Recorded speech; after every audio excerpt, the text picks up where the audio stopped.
여러분 오늘 이제 하나님의 마음에 맞는 사람 이런 제목으로 함께 은혜를 나누시겠습니다. 여러분 우리가 누구의 마음에 이렇게 든다는 것은 첫 번째는 쉽지 않은 일이다 생각이 듭니다. 내가 어느 직장에 들어가서 직장 생활을 한다든가 직원으로 이제 사는 것, 이것 그 직원으로 살면서 그 오너나 또 이제 다른 동료들에게 그런 마음에 든다는 이것도 쉬운 일은 아니죠. 그리고 이제 또 우리 이렇게 같은 또 믿음의 공동체로 한 교회 안에서 또 살아갈 때 서로의 마음에 드는 것, 이것도 많은 노력이 필요합니다. 쉬운 일은 아니다 것입니다. 여러분 우리가 이제 어떤 내가 사업을 한다거나 또는 어떤 이제 장사를 한다거나 이랬을 때 그 어떤 고객을 감동시키고 또 사람을 감동시키는 일, 이게 엄청난 그런 노력이 필요한 것이다, 그렇죠? 특히 이제 뭐 까다로운 어떤 고객을 만난다거나 또 까다로운 어떤 이제 상관이나 그런 사람들을 만났을 때는 더 힘들고 어려울 것이죠. 그래서 우리가 누구의 마음을 감동시킨다, 또 누구의 마음에 든다는 것은 엄청난 노력이 필요한 것이다 생각이 듭니다. 노력 없이 이게 되는 일이 아니죠. 마찬가지로 여러분 우리가 하나님의 마음을 감동시키기 위해서 정말 많은 노력이 필요할 것이다. 여러분 요셉이라는 성경에 요셉이라는 분이 나오는데요. 이 요셉이 애굽의 노예로 팔려가게 되죠. 그런데 요셉이 얼마나 잘하고 또 노력을 했던지 요셉이 그 애굽 사람의 그 집에서 요셉을 이제 노예로 사간 그 보디발이라는 애굽의 주인 집에서 그가 얼마나 주인의 마음에 들었던지 주인이 요셉에게 모든 집안 살림을 다 맡길 정도로 그렇게 요셉을 마음에 들어했다 그랬습니다. 그런데 이제 우리가 그 창세기 39장에 그 말씀이 나오는데 거기서 요셉이 물론 노력을 많이 하고 요셉이 잘해서도 주인의 마음에 쏙 들었겠지만 거기에 말씀해 보면 하나님이 요셉과 함께 하셨다는 말씀이 나와요. 그러니까 결국은 우리가 이렇게 직장 생활한다거나 사회생활 할 때 누구의 마음에 드는 것, 이것은 우리의 노력도 필요하지만 하나님이 은혜를 입혀 주셔야 된다. 하나님이 함께 해 주셔야 되는 일인 줄로 믿습니다. 여러분 우리가 사람의 마음에 드는 것, 예를 들어서 내가 대통령의 마음에 들어가지고 대통령이 나에게만 이 일을 시키고 나만 찾는다. 이게 싫은 일이에요, 좋은 일이에요? 물론 이제 일은 많고 또 자주 불러내면 귀찮고 뭐 내 시간도 많이 뺏기고 안 좋긴 하겠죠. 그런데 그게 안 좋은 일입니까? 대통령이 나만 찾는다, 나에게만 중요한 일을 시킨다. 여러분 그 사람은 정말 행운의 사람인 것이죠. 정말 영광스러운 일인 것이죠. 예를 들어 이 범위를 좀 좁혀가지고 목포의 시장님이 충현교회 신목사만 찾는다. 그러면은 제가 싫어할까요? 기분이 째지게 좋을까요? 네, 얼마나 기분 좋은 일이겠어요. 얼마나 자랑하고 다니겠어요. 시장님이 나만 찾아. 저 시장님한테 굉장히 지금 친합니다. 시장님하고 저하고 어제도 만났습니다. 예. 여러분, 우리가 이렇게 사람 앞에 인정받고 사람의 마음에 드는 것도 정말 기분 좋은 일이고 자랑스러운 일인데, 우리가 하나님의 마음에 들어서 내가 정말 하나님의 마음에 합한 자가 돼서, 하나님의 마음에 맞는 자가 돼서, 하나님께 인정받는 자가 돼가지고 하나님이 나만 시킨다, 하나님이 나만 찾는다. 여러분, 그러면 얼마나 이게 우리에게 영광스러운 일이겠는가 싶습니다. 오늘 다윗이 그런 사람이에요. 다윗이 오늘 말씀해 보니까 성경에 정말 믿음 좋으신 분들이 많아요. 아브라함 같은 분은 믿음의 조상으로 하나님 세우실 만큼 그렇게 믿음이 좋으신 분이에요. 네. 아브라함 뿐이겠습니까? 여러분, 야곱이나 또 그 아들이 아브라함의 아들인 이삭이나 또 그 뒤로 넘어오면 모세 같은 분이나 얼마나 믿음 좋으신 분입니까? 또 사무엘 선지자 같은 분은 얼마나 또 하나님께서 기이 쓰시는 분이십니까? 그런데 오늘 하나님의 마음에 가장 합하고 하나님의 마음에 맞는 사람을 하나님은 다윗이라고 말씀하고 있어요. 물론 이제 그 아브라함이나 모세나 사무엘이 하나님의 마음에 맞지 않는단 말은 아니에요. 그런데 오늘 아무튼 이런 사람들의 이름이 올라오지 않고 오늘 사도 바울께서 이제 그 안디옥이라는 곳에서 전도하실 때 다윗을 이야기한 거예요. 다윗을. 이것은 다윗에게 있어서는 얼마나 영광스러운 일이죠. 그런 믿음의 기라성 같은 선배들을 제치고 자기가 그렇게 하나님의 마음에 쏙 드는 사람으로, 하나님의 마음에 합한 자로 그렇게 인정을 받았다는 것은 다윗에게 있어서는 너무나 기쁜 일이고 또 영광스러운 일이었을 것이다. 오늘 그 다윗을 가리켜서 너는 내 마음에 맞는 사람이라, 내 뜻을 다 너를 통해서 이루리라. 여러분, 하나님께서 다윗을 통해서 어떤 일을 이루시죠? 어떤 일을 이루세요? 다윗의 후손으로 예수가 나오게 하신 것입니다. 다윗의 후손으로 예수가 나게 하신 거예요. 그 예수라는 분이 누구십니까? 하나님의 뜻을 다 이루시는, 온 세상을 구원하실 그 하나님의 놀라운 뜻을 이루실 그 예수 아니십니까? 그 예수 그리스도가 다윗의 후손을 통해서, 다윗의 씨를 통해서 나오게 하시겠다는 것입니다. 또 그대로 이루어졌고요. 그래서 오늘 이 다윗은 얼마나 좋은 사람이, 영광스러운 그런 사람인가. 여러분, 그렇다면 하나님이 다윗의 어떤 모습을 그렇게 보시고 다윗을 마음에 들어 하셨을까요?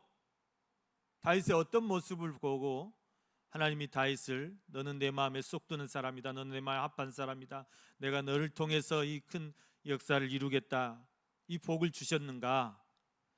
여러분, 오늘 본문에 보면, 또 성경 어느 부분에도 보면 하나님께서 다윗을 가르쳐, 네가 이것을 했기 때문에 내가 너를 사용하겠다, 내가 그 점이 마음에, 이렇게 구체적으로 가르쳐 준 부분은 없어요. 그렇게 말씀하시지는 않았어요. 그래서 오늘 저희가 다윗의 삶을 이렇게 한번 돌아보면서, 다윗의 삶을 살펴보면서 어떤 점이 하나님의 마음에 들었을까, 그것은 우리가 찾아봐야 돼요. 그래서 오늘 저희들도 다윗의 그런 모습을 통해서 오늘 우리가 하나님 앞에 인정받고 하나님 마음에 들기 위해서 우리가 어떻게 해야 될까, 그것을 한번 살펴보고자 합니다. 저는 다윗의 삶을 살펴보면서 이렇게 결론을 내렸습니다. 다윗이 왜 하나님의 마음에 합했을까? 다윗이 왜 하나님의 마음에 쏙 들었을까? 여러분, 첫 번째는 다윗이 하나님의 그 마음을 감동시켰던 첫 사건이 뭐냐면, 그것은 골리앗과의 싸움에서였어요. 골리앗 앞에 다윗이 섰을 때였어요. 그러니까 하나님이 다윗의 어떤 점을 보셨냐면 다윗이 하나님의 이름을 가장 높이는 자였다는 것입니다. 하나님의 이름을 가장 높이는 그 모습을 보면서 다윗을 그때부터 마음에 들어 하셨어요. 그 사건이 하나님을 감동시켰어요. 아주 진하게 하나님의 마음에 다윗이 새겨졌습니다. 여러분, 다윗이 처음으로 하나님을 감동시킨 사건, 바로 골리앗과의 싸움이었어요. 여러분, 사무엘상 17장에 보면 다윗이 골리앗과 싸우는 장면이 쭉 기록되어 있습니다. 거기서 보면 17장, 사무엘상 17장 45절 말씀을 우리 한번 읽어보겠습니다. 다 같이 시작. 다윗이 블레셋 사람에게 이르되 너는 칼과 창과 단창으로 내게 나아오거니와 나는 만군의 여호와의 이름 곧 내가 모욕하는 이스라엘 군대의 하나님 이름으로 내게 나아가노라. 아멘. 여러분, 골리앗이라는 사람은 어떤 사람이냐면 블레셋의 영웅이에요. 골리앗 한 사람만 있으면 뭐 어느 나라도 블레셋을 함부로 할 수 없고, 또 골리앗 한 사람이 온 이스라엘 군대를 다 벌벌 떨게 할 정도로 골리앗은 블레셋의 영웅이고, 그 키가 2m 70 정도 된다고 그랬어요. 그러니 해볼 장사가 없어요. 아무리 뭐 싸움을 잘해도 그 앞에 설 수가 두려워서. 그런데 이 골리앗은 하나님을 알지 못하는 자예요. 그 당시에 할례 받지 못한 이방인이에요. 그런 골리앗이 이스라엘 군대 앞에 나와서 이스라엘의 하나님 여호와의 이름을 40일 동안이나 욕하고 모욕하고 조롱하고 있었던 것입니다. 그런데도 이스라엘 군대에서 누구 하나 골리앗 앞에 서가지고 그것을 막을 사람이 아무도 없는 거예요. 다 그냥 두려워서 벌벌 떨고 있는 거예요. 사울 왕은 물론이고 아무리 날고 긴다는 그런 용맹한 그 군사들도 아무도 나오지 못하는 거예요. 심지어는 사울 왕의 그 큰아들이 누구냐면 요나단이라는 분이 계세요. 이 요나단은 활을 굉장히 잘 쏘는 분입니다. 또 지략도 뛰어나고 믿음도 좋고, 근데 요나단까지도 침묵을 하고 있었어요. 골리앗 앞에서. 자, 그런 상황에서 이 다윗이 그 전쟁터에 오게 됩니다. 뭐 구경하러 온 것도 아니고 다윗의 아버지 이새라는 분이 그 자기 아들 셋을 전쟁터에 보내놨어요. 다윗의 형들이죠. 큰 아들, 작은 아들, 셋째 아들. 그래 얼마나 마음이 안 잊혀요. 그러니까 막내 다윗을 불러가지고 다윗아, 너 저기 전쟁터에 가서 형들 잘 있는지 살펴보고 와라. 그리고 형들에게 좀 가져달 음식 같은 거, 또 이제 이런 거 챙겨서 보냈어요. 뭐 옛날에는 싸움 나갈 때 뭐 나라에서 다 해주는 거 아니에요. 본인들이 막 다 해가지고 와야 돼요. 그래서 이제 그렇게 아버지 심부름으로 전쟁터에 와봤더니 그러고 있는 거예요.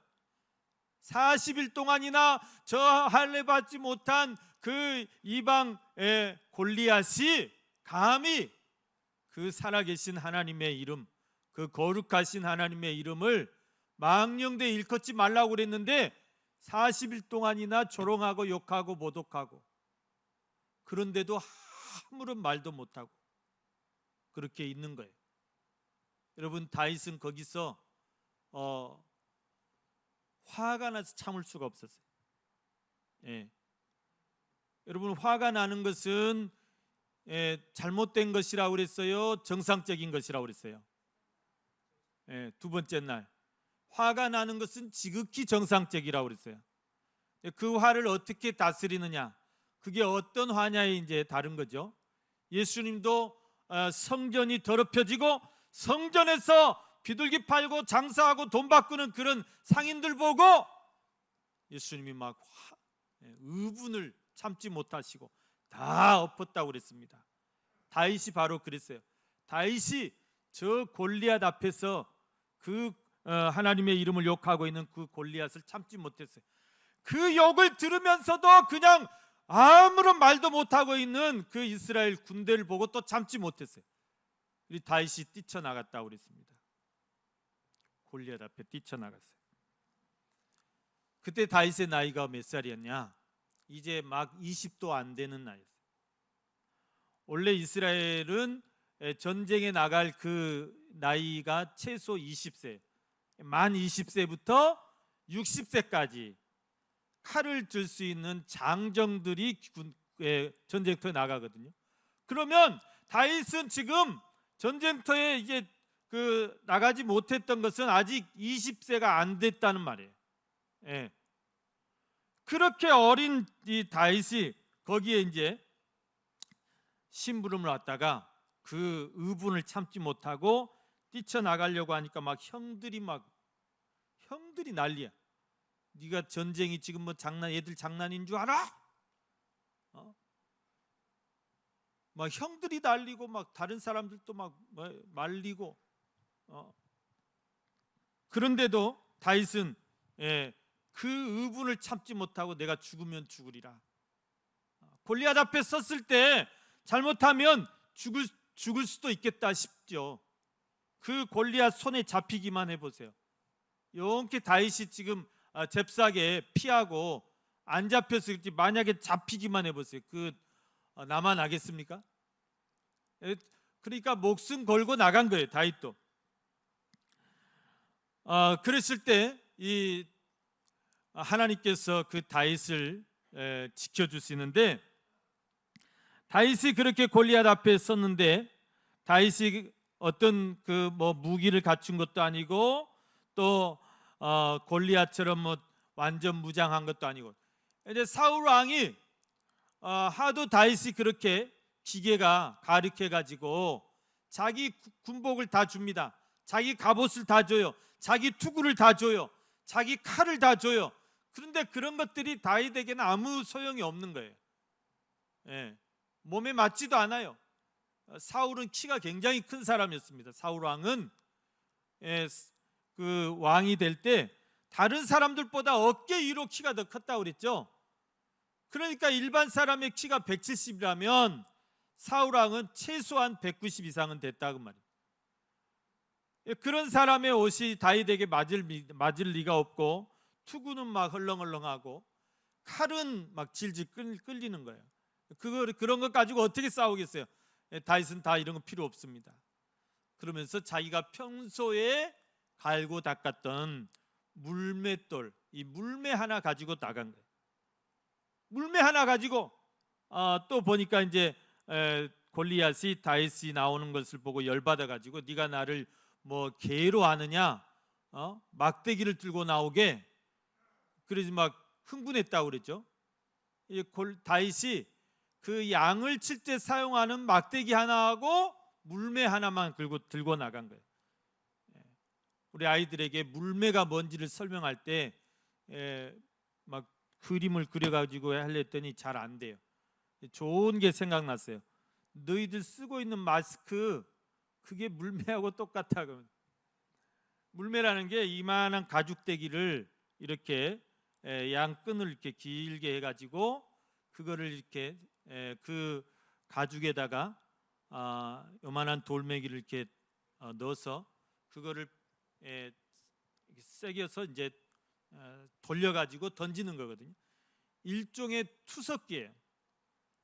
이것을 이제 이스라엘 성경에 보면 싸움에서 어떤 사람들이 물매에 능했다고 하냐면 베냐민 자손들, 베냐민 지파 사람들이 왼손잡이들인데 아주 물매에 능했다고 그랬어요. 그래서 그 당시에는 이게 무기였어요. 다윗도 아버지의 양을 지킬 때 곰이 와서 양을 잡아먹으려면 그 물매를 던져서 곰을 쫓았고, 또 일이나 이런 늑대들이 와서 양을 공격하면 역시 물매로 그 사나운 짐승들을 다 물리쳤다고 그랬어요. 근데 그때 그 실력이 오늘 써먹은 거예요. 골리앗 앞에서. 자, 골리앗 앞에서 이제 너는 창과 그리고 방패와 단창으로 내게 나오지만 나는 네가 모독하는 여호와의 이름 하나님의 이름으로 너를 오늘 내가 처단하겠다. 그렇게 하고 자기가 평소에 닦은 그 물매 실력을 이제 그때 유감없이 발휘하는 것입니다. 뭐 골리앗이라고 별거 있어요. 그 곰보다 더 크다고 생각하면 되겠죠. 오히려 이제 곰보다 더 마치기가 더 좋았겠죠. 등치도 크고 막 대가리가 이만씩 하니까 그걸 표적으로 해가지고 아무튼 있는 힘을 다해서 물매를 날렸어요. 어떻게 됐겠습니까? 가장 한 중앙에 이 투구를 썼기 때문에 이만큼 가려졌을 텐데 그 밑에 여기 양쪽 미간 가장 중앙에 여기에 정확히 다윗의 돌이 박힌 거예요. 아무리 천하장사도 그 여기 이제 급수 아닙니까? 명소에 여기를 이 돌이 와서 박히니까 그대로 넘어지고 말았습니다. 그대로 쓰러지고 말았습니다. 여러분, 이 일을 통해서 다윗은 하나님 앞에 인정받게 된 거예요. 다른 사람들은 다 두려워서 벌벌 떨고 있고 하나님의 이름이 그렇게 땅에 떨어지고 그렇게 이방인에 의해서 짓밟혀도 꼼짝 못하고 있는 그런 상황에서 다윗은 내가 죽으면 죽겠습니다. 내가 죽으면 죽었지 내가 이것은 못 봐주겠다. 그렇게 하고 달려나간 거예요. 여러분 어떻게 됐겠습니까? 하나님의 이름을 위해서 목숨을 걸고 달려나가는 그 다윗을 보면서 하나님이 감동을 받았어요. 그리고 다윗을 책임져 주신 거예요. 사랑하는 우리 성도 여러분, 우리가 하나님의 이름에 내가 목숨을 걸 때 내 목숨을 누가 책임져 주세요? 하나님이 책임져 주세요. 내 인생을 하나님이 책임져 주세요. 내가 예수 그 이름에 목숨을 걸고 예수 그 이름에 내가 내 생명을 걸고 예수 그 이름에 내 삶을 걸고 예수 그 이름에 내 전부를 걸 때 하나님이 나를 책임져 주실 줄로 믿습니다. 하나님이 내 인생을 책임져 주실 것이고 하나님이 내 생명을 책임져 주실 것이다. 여러분, 우리가 예수님 때문에 내가 세상에서 불이익을 당하고 예수님 때문에 내가 억울한 일을 당하고 예수님 때문에 내가 하지 않아도 될 이 고생을 하고 예수님 때문에 심지어는 내 생명을 잃더라도 여러분 억울해하지 마시기 바랍니다. 내가 주를 위해서 죽으면 하나님이 나를 기억하시고 하나님이 감동받으시는 거예요. 하나님이 나를 책임져 주시는 것이에요. 주님이 나를 기억해 주시는 것이에요. 우리가 하나님 앞에 섰을 때 하나님 우리에게 그러실 것입니다. 네가 내 이름 때문에 그 어려움을 당했느냐? 네가 내 이름 때문에 네 목숨을 걸었느냐? 네 인생을 걸었느냐? 네 삶을 다 걸었느냐? 고맙다. 고맙다. 정말 고맙다. 여러분, 하나님이 다 우리를 위로해 주시고 하나님이 기억해 주시고 하나님이 다 갚아 주실 줄로 믿습니다. 우리는 그러면 족하는 거예요. 내가 사람들 앞에 인정 안 받아도 돼요. 사람들 앞에 내가 칭찬 안 들어도 돼요. 우리가 하나님 앞에 인정받고 하나님이 나를 알아주시고 하나님이 나를 마음에 들어 하시면 그걸로 족하다. 여러분, 오늘 저희들이 정말 하나님의 이름을 위해서 살아가시기를 바랍니다. 우리의 삶의 목표가 뭐냐? 내 삶의 목적이 뭐냐? 하나님의 영광을 위해서 사는 거예요. 하나님의 이름을 높이기 위해서 우리는 살아야 돼요. 내가 먹든지 마시든지 사업을 하든지 무엇을 하든지 우리는 하나님의 이름을 높이고 하나님의 이름 앞에 영광을 돌리고 하나님의 이름이 높아지기를 위해서 우리가 하는 것이지 무엇을 위해서 우리가 삽니까? 그냥 내 목구멍에 풀칠하기 위해서 우리가 사는 거 아니잖아요. 우리는 무엇을 하든지 내가 하나님의 이름을 위해서 하셔야 됩니다. 하나님의 이름에 영광을 돌리고 하나님의 이름을 높이고 그렇게 우리가 살아갈 때 우리가 하나님의 마음에 정말 합한 사람들이 될 줄로 믿습니다. 두 번째, 다윗의 삶을 살펴볼 때 다윗이 왜 하나님의 마음에 드는 사람이었는가? 다윗은 말씀의 사람이었다. 다윗이 정말 얼마나 말씀을 사모하는 자였는지. 다윗은 어려서부터 말씀을 사모하는 자였어요. 아버지의 양을 칠 때 어려서부터 아버지의 양을 쳤는데 그 양을 치면서 늘 말씀을 묵상했어요. 늘 말씀을 묵상했어요. 여호와는 나의 목자시니. 자기가 양을 치면서 하나님의 그런 목회의 원리를 발견한 거죠. 자기가 양떼들을 이끌어갈 때 이 사망의 음침한 골짜기로 갈 때도 자기가 지팡이를 들고 거기 사나운 짐승에서 막아주고, 그렇듯이 하나님이 자기의 목자가 되시는 것을 거기서 깨달은 거예요.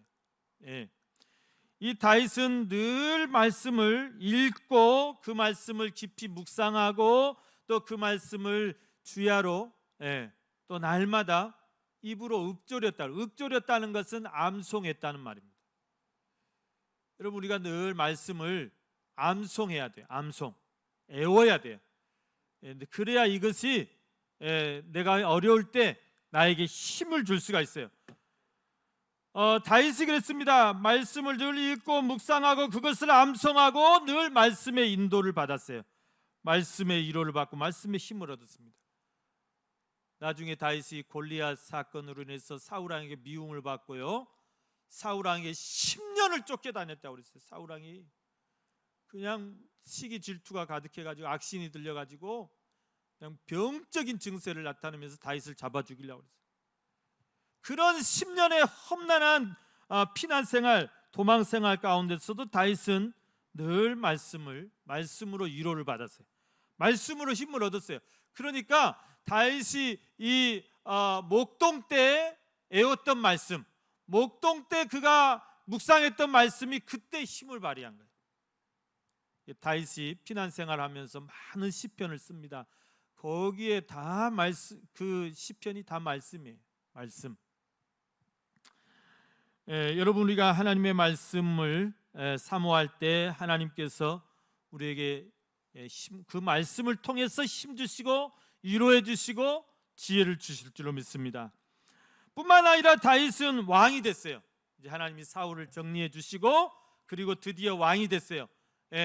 다윗이 왕이 됐을 때 30세에 왕이 됐는데, 왕이 돼서 다윗이 가장 먼저 한 일이 뭐냐? 다윗이 가장 먼저 한 일이 그거였어요. 하나님의 말씀인 언약궤를 다윗 성으로 모셔오는 것이었어요. 그 전까지 사울 왕은 하나님의 언약궤가 어디 있는지도 몰라요. 관심도 없어요. 누구 하나 그 하나님의 언약궤에 대해서 염려하지도 않아요. 이게 어떻게 됐죠? 블레셋하고 싸우면서 그 언약궤 뺏겼어요. 잃어버렸어요. 블레셋 지역을 돌아다니며 언약궤가 막 블레셋에 막 난리를 일으키니까 이 블레셋 사람들이 어이구 이게 뭐냐, 이 재앙 덩어리 다시 돌려보는데, 그래 다시 돌려보내 이스라엘로 다시 돌아왔는데 자리를 못 잡고 어디 있는지를 몰라요. 그만큼 사람들이 하나님의 말씀에 관심이 무관심해요. 그러나 다윗은 말씀의 사람이잖아요. 제일 먼저 말씀을 찾았어요. 언약궤 어디냐? 언약궤가 기럇 여아림이라는 곳에 있어요. 가서 그것을 모셔옵니다. 처음에 한번 실패했어요. 방법이 틀려가지고. 그러나 두 번째 정말 이제 기도하는 마음으로 그것을 모셔오는데, 그 언약궤가 다윗성에 들어올 때 이 다윗이 얼마나 마음이 기뻤는지, 여러분, 자기 바지가 흘러내리는지도 모르고 춤을 췄다고 그랬습니다. 하나님이 그 모습을 보면서 얼마나 기뻐하셨을까. 네가 내 말씀을 이렇게 소중히 여기는구나, 이렇게 사모하는구나.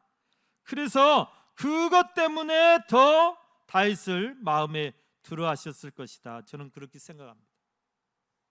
여러분, 시편 119편 105절 말씀, 다윗이 남긴 유명한 말씀, 여러분 다 같이 한번 외워보겠습니다. 한번 읽어보겠습니다. 시작. 주의 말씀은 내 발의 등이요 내 길의 빛이니이다. 주의 말씀은 내 발의 등이요 내 길의 빛이니이다. 다윗은요, 이 말씀을 읽을 때 그 말씀의 맛이요 꿀송이보다 달다고 그럽니다. 꿀송이보다 달다. 여러분, 어떻게 하면 꿀보다 더 달까요? 말씀의 맛이 달고 묘한 그 말씀, 생명의 말씀을 얼마나 말씀을 사모하고 얼마나 말씀이 막 읽고 싶어지고 얼마나 말씀이 좋았으면 읽을 때마다 막 꿀송이보다 더 달게 느껴집니다. 저는 한때 그 조정래 씨의 소설에 푹 빠져가지고요, 와, 이렇게 재밌을 수가 없어요. 태백산맥이 11권입니다. 한 권이 막 300페이지 되는데 11권인데 그것을 지루한 줄 모르고 읽었어요. 읽어도 재밌는 거예요. 예. 얼마나 뛰어난 사람인지 몰라요. 순천 사람인데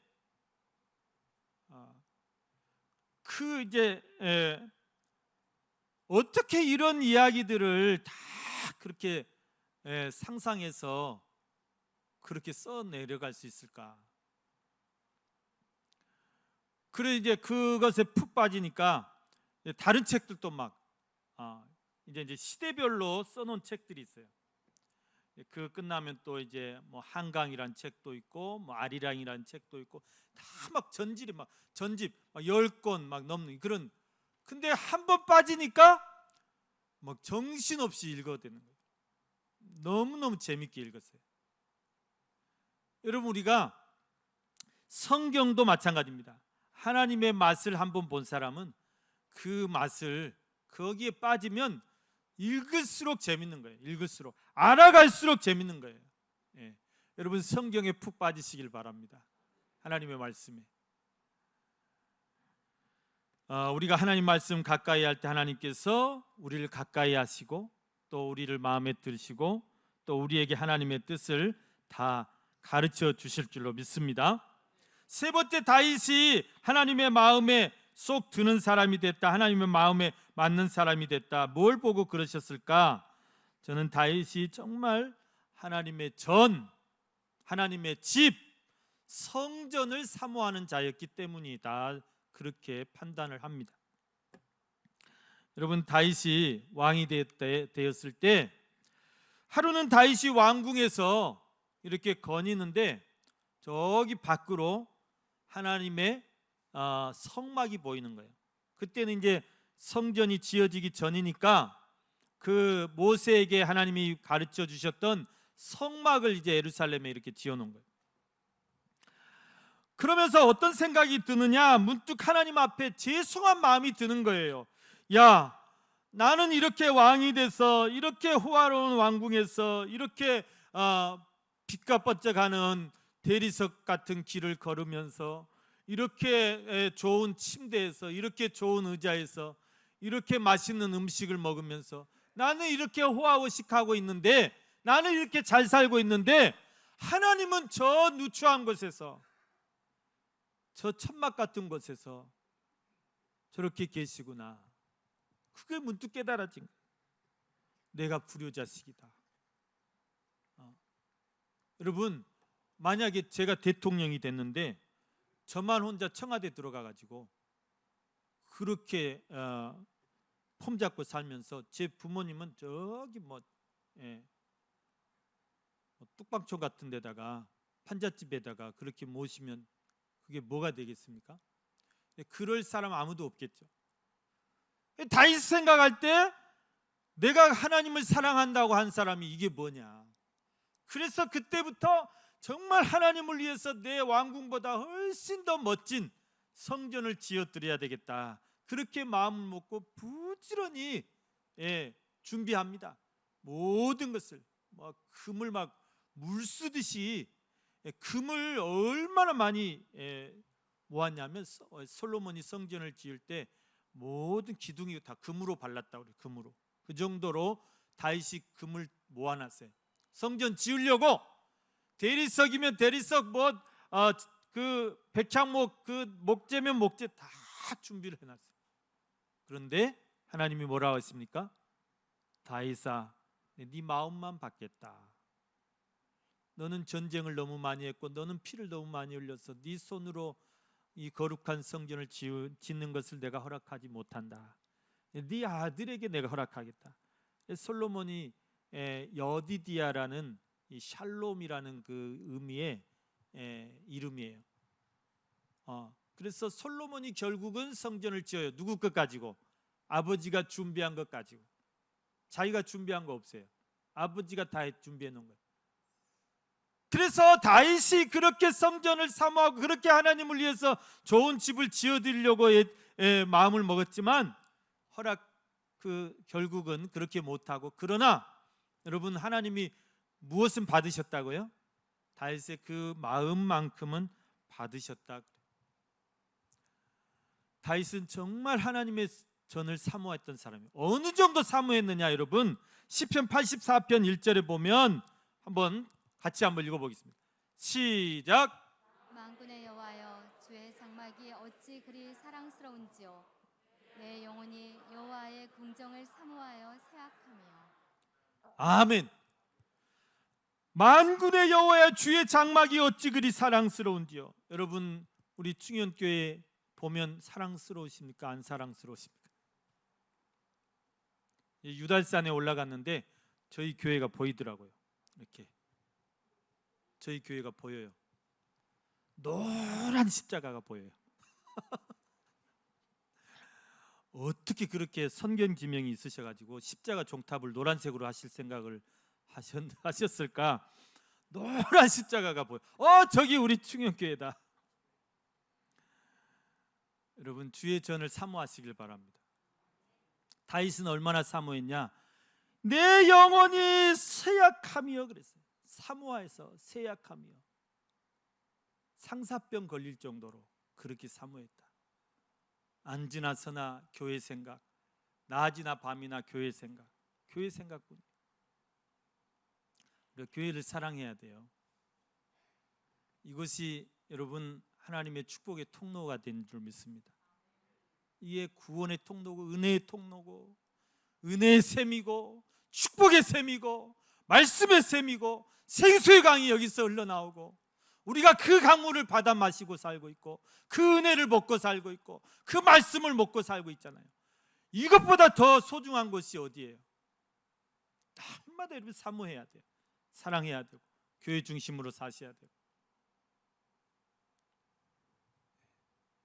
그럴 때 하나님 은혜 베풀어 주실 줄로 믿습니다. 여러분, 힘들 때 어디 가겠어요? 우리가 믿는 사람들이 막 술집 가서 막 술 들여 마시겠어요? 교회에 오셔서 기도하셔야 돼요. 하나님이 위로해 주시고 하나님이 해결해 주시고 하나님이 지혜를 주실 줄로 믿습니다. 주의 전을 사모할 때, 주의 전을 가까이 할 때 가까이 하시리라.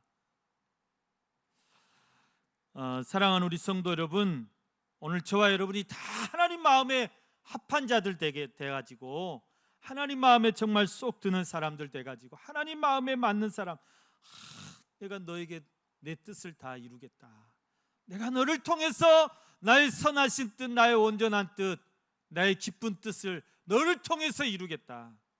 여러분, 하나님이 정말 나만 찾는다면 어떻겠어요? 저와 여러분이 그런 사람들 되실 수 있기를 바랍니다. 그래서 정말 하나님의 일꾼들로 그렇게 쓰임받고 그렇게 영광 돌리시는 우리 모든 성도님들 되시기를 주님의 이름으로 간절히 축원합니다.